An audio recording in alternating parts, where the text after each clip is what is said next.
Hello friends, आज मैं आपके साथ economics, money and banking and insurance का एक टॉपिक लेके आया हूँ और टॉपिक का नाम है नॉन परफॉर्मिंग एसेट्स, जिनको एनपीए भी कहा जाता है in India, a Basel norms perspective. तो नॉन परफॉर्मिंग एसेट्स इंडिया में क्या है, इसके क्या क्या खतरे हैं, क्या क्या चीज़ें, सारा का सारा डिस्कस करेंगे। जिस हिसाब से लॉन्ग क्वेश्चन में आपने अटैम्प्ट करना है, उसी हिसाब से मैंने ये क्वेश्चन अटैम्प्ट किया हुआ है। शुरू करने से पहले बता दूं कि इस चैप्टर के बाकी सारे रिलेटेड टॉपिक्स के लिंक्स आपको इस वीडियो के डिस्क्रिप्शन में मिल जाएंगे। और अगर ये वीडियो आप एआई वॉइस में सुन रहे हैं तो आप वीडियो की सेटिंग्स में जाके एआई वॉइस को चेंज करके ओरिजिनल वॉइस में सुन सकते हैं। चलिए शुरू करते हैं विदाउट वेस्टिंग एनी टाइम। जैसे कि हर एक क्वेश्चन से पहले उसका इंट्रोडक्शन लिखते हैं। The Indian banking sector plays a pivotal role in the country's economic development by mobilizing savings and providing credit to various sectors. Indian banking system काफ़ी important role play करता है कि लोगों की सेविंग्स जो लोग बैंक में डालते हैं उसको किसी और को लेंडिंग पे देना, ताकि देश तरक्की करे और पैसा रिवॉल्व होता रहे। However, the efficiency and stability of the banking system are often hampered by the issue of non performing assets. ये जो एफिशिएंसी और स्टेबिलिटी है बैंकिंग सिस्टम में, ये जो है थोड़ी डिस्टर्ब हो जाती है। कब? जब नॉन परफॉर्मिंग एसेट्स आते हैं कि जिनको लोन दिया वो वापस ही नहीं कर रहे। समझ की बात? And NPA is a loan or advance for which the principal or interest has remained overdue for a period of 90 days. अगर 90 दिनों तक आपने रेट ऑफ इंटरेस्ट या प्रिंसिपल वापस नहीं किया, लोन में डिफ़ॉल्ट कर दिया, तो उसको NPA कहेंगे। High levels of NPAs in the banking system reflect poor asset quality and pose a risk of financial stability. अगर हायर NPAs हैं, अगर किसी भी बैंक के NPAs ज़्यादा हैं, तो वो ये दिखाता है कि उस बैंक की जो एसेट क्वालिटी है वो काफ़ी पुअर है और बैंक काफ़ी रिस्क के अंडर है। तो अच्छे बैंक अपना NPA कंट्रोल रखते हैं और काफ़ी कम रखते हैं। With globalization and increasing integration with international financial systems, Indian banks have aligned their regulatory frameworks with Basel Accords, global regulatory frameworks for banking supervision, and developed a Basel Committee on banking supervisions.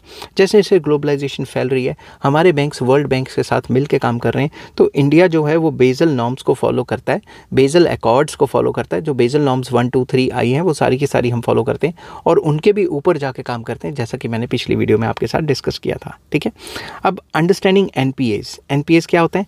As per the reserve bank of India RBI, a loan is classified as NPA। Loan को NPA तब माना जाएगा जब a interest and और instalment of principal remains या remain overdue for more than 90 days. 90 दिनों तक कर्जा वापस नहीं किया या प्रिंसिपल या रेट ऑफ इंटरेस्ट नहीं दिया। ठीक है। For agriculture loans, if the instalment is overdue for 2 cropping season, अगर 2 क्रॉप सीजन तक एग्रीकल्चर लोन वापस नहीं आया तो ये माना जाएगा कि ये NPA हो गया है। नॉन परफॉर्मिंग एसेट मतलब ये पैसा वापस नहीं आएगा। कैटेगरीज ऑफ NPA, सबसे पहला आ जाता है सब standard assets, that is NPAs for less than और इक्वल टू 12 मंथ्स। तो वो लोन जो 12 महीने या उससे कम के लिए जो है वो ना रीपे किया हो। उसके बाद डाउटफुल एसेट्स जो मोर देन 12 मंथ्स हो गए। ठीक है। और loss assets, assets identified by banks और ऑडिटर्स एज एन अनकोलेक्टेबल, ये मिल ही नहीं सकते वापस। समझ की बात? तो पहला है सब स्टैंडर्ड के बाद आ जाता है डाउटफुल, जो 12 महीने से ज़्यादा हो गया, 12 महीने से कम हो गया तो सब स्टैंडर्ड हो गया। और लॉस एसेट्स का मतलब पैसे वापस नहीं आएंगे। ठीक है। अब इसके अंदर अगर आप देखें तो कॉजेज़ ऑफ NPA क्या है इंडिया में? सबसे पहला विलफुल डिफ़ॉल्ट, लोग खुद ही नहीं देना चाहते पैसे वापस।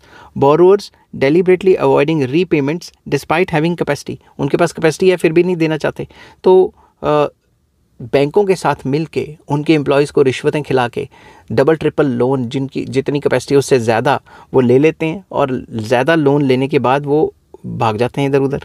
तो विलफुल डिफ़ॉल्ट भी है एक। Economic slow down, poor economic performance affecting businesses चल नहीं रहे क्योंकि इकोनॉमिक एक्टिविटीज़ अच्छी नहीं है, इकोनॉमी डाउन जा रही है। इकोनॉमिक स्लो डाउन की वजह से भी पैसा वापस नहीं आ रहा जो लोन्स दिए हुए हैं। Ineffective credit appraisal, very important, loans granted without proper evaluation of borrowers capacity. अगर कोई भी आप लोन दे दोगे रिश्वत खिला के जैसे सरकारी बैंकों में कभी कभी चल जाता है, ठीक है, हर बार नहीं होता ऐसे। लोन्स जब भी आप उसकी जो बोरोवर है उसकी कैपेसिटी से ज़्यादा उसको दे दोगे तो कैसे वापस होगा वो। Next, policy uncertainty, changes in government policies affecting sectors like infrastructure, power etcetera. तो किसी बंदे ने मतलब लोन लिया और सरकार की पॉलिसी एकदम से चेंज होगी, टैक्स और सब्सिडीज़ का जो वो सिलसिला चल रहा था वो चेंज हो गया, उस चक्कर में बंदों को लॉस हो गया, तो वापस कहाँ से करेंगे पैसा। Fraudulent practices, misrepresentation by borrowers and collusion with bank officials, bank officials के साथ मिलके अपने आप को ज़्यादा दिखा देना कि हमारी इतनी प्रॉपर्टी इतनी है इतना है, तो मतलब फ्रॉड कर देना, इस टाइप का भी चलता रहता है। Global factors, volatile international trade and capital flows affecting the export sectors. Export करते थे आप पहले, एक्सपोर्ट के लिए आपने लोन लिया, मगर अब जो ट्रंप है उसने इतने इतने % टैरिफ लगा दिया जब मैं वीडियो बना रहा हूँ, तो फिर वो तो एक्सपोर्ट के काम तो ठप हो जाएंगे, तो फिर लोन वापस कहाँ से होगा। फिर इम्प्लीकेशंस ऑफ एनपीए के इम्प्लीकेशंस क्या हैं। First, reduced profitability, banks need to make higher provisions against NPAs reducing net profits. तो जब भी एनपीएस ज़्यादा होते हैं तो बैंक्स को प्रोविजंस बनाने पड़ते हैं उन एनपीएस को झेलने के लिए, और उस वजह से बैंक की जो नेट प्रॉफिटेबिलिटी है वो डाउन चली जाती है। तो जब भी बैंक के रिजल्ट आते हैं शेयर मार्केट में, अगर एनपीएस हाई हैं तो उनको प्रोविजनिंग करनी पड़ती है, तो बैंक को प्रॉफिट्स कम हो जाते हैं या लॉसेज हो जाते हैं, तो उनके शेयर की ऐसी तैसी हो जाती है। Next, lower capital adequacy ratio, high NPS consume more capital, high NPA होंगे तो बैंक को ज़्यादा पैसे प्रोविज़न करने पड़ेंगे, ठीक है, प्रोविजनिंग करनी पड़ेगी। Affecting the capital to risk weighted assets ratio, जो CRAR रेशो है या CAR है, उसको लो कर देंगे कि बैंक के पास तो प्रोविजनिंग के लिए ज़्यादा और फालतू पैसा कम पड़ा हुआ है, तो वो एकदम से कैसे अप्स एंड डाउन्स को झेलेगी। Next, impaired lending capacity, very important, banks become cautious affecting credit growth in the economy. Banks cautious हो जाते हैं कि भाई हम इतना लोन बांट रहे हैं, लोग वापस नहीं कर रहे, तो अगर एनपीए हो रहा है तो बैंक कॉशियसली लोन देगा, जिससे कि इकोनॉमी में पैसा कम आएगा। समझ की बात। नेक्स्ट आ जाता है financial instability, a persistent rise in NPS threatens the solvency of banks and overall financial stability। तो बैंक की फाइनेंशियल स्टेबिलिटी के लिए काफ़ी ख़तरनाक है, और ओवरऑल फाइनेंशियल स्टेबिलिटी के लिए भी ख़तरनाक है कि भाई अगर बैंक का पैसा वापस नहीं करोगे तो बैंक फिर कम लोन देगा या लोन कम कर देगा, कुछ ना कुछ तो करेगा ही, जिससे इकोनॉमी में पैसे की कमी आ सकती है। नेक्स्ट आ जाता है एनपीएस एंड बेसल नॉर्म्स, इनमें इंटरलिंकेजेस क्या हैं। तो सबसे पहले कैपिटल एडिक्वेसी रिक्वायरमेंट्स हैं कुछ। Under Basel norms, risk weights are assigned to assets based on credit risk. तो सिंपल वर्ड्स में बेसल नॉर्म्स में कुछ रिस्क वेटेड एसेट्स हैं, उनको असाइन करना पड़ता है कि किस हिसाब से जो एसेट्स की जो क्वालिटी है उसको चेक करने के लिए कैपिटल एडिक्वेसी कुछ नॉर्म्स हैं वो फॉलो करने पड़ते हैं। बेसल अकॉर्ड्स के ऊपर बेसल नॉर्म्स 1, 2, 3 इनके ऊपर मैंने अलग से वीडियो भी बनाई हुई है। NPAs attract higher risk weights, NPA की वजह से रिस्क की वेटेज बढ़ जाती है, requiring banks to hold more capital.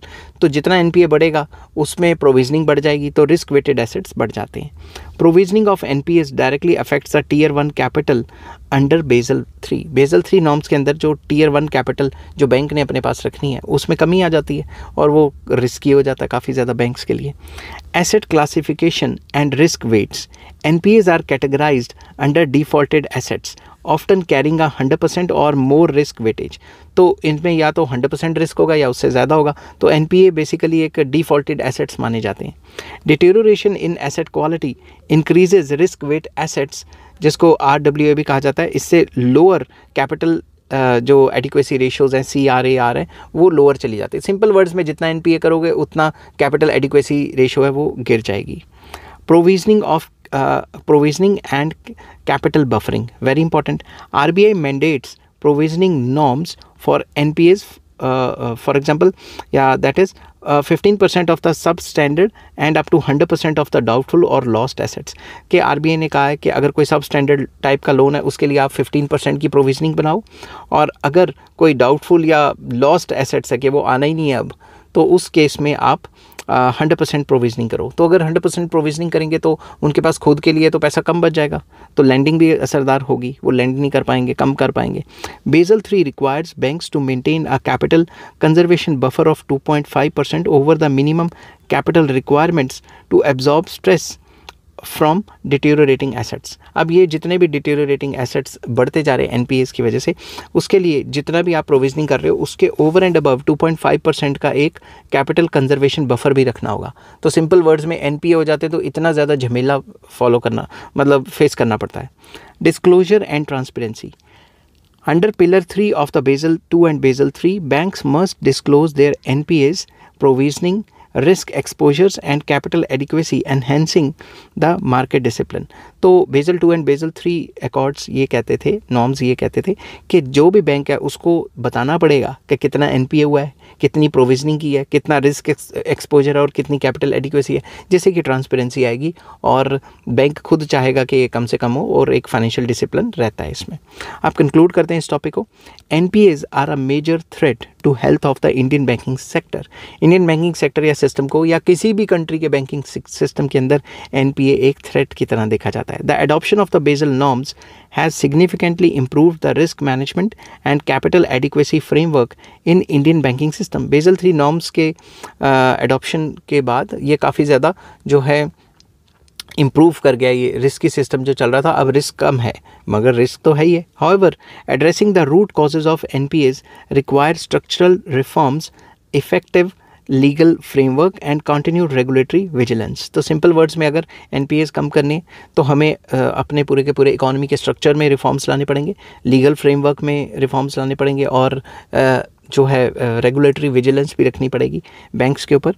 Going forward, strict adherence to the international best practices under the Basel guidelines will be crucial to ensure a sound and resilient banking sector in India।